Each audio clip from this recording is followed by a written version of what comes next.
ইরানের চলমান সহিংস বিক্ষোভ গতকাল বৃহস্পতিবার ১২তম দিনে গড়িয়েছে। এরই মধ্যে ইরান জুড়ে ইন্টারনেট সংযোগ বন্ধ করে দেওয়া হয়েছে।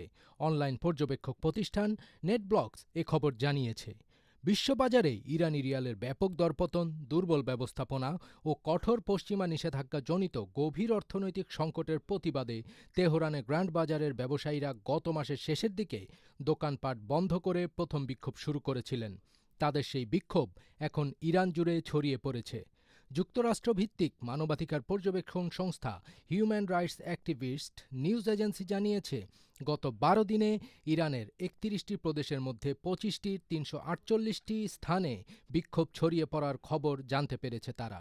এর মধ্যে দেশজুড়ে ইন্টারনেট বন্ধের খবর জানা গেছে।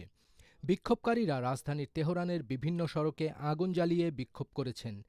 মূলত সরাসরি ইরানের সাথে যুদ্ধে জয়লাভ করতে না পেরে যুক্তরাষ্ট্র এবং ইসরায়েলই এই বিক্ষোভের অর্থায়ন এবং পরিকল্পনাকারী, এমনটি ধারণা করছেন বিশেষজ্ঞরা।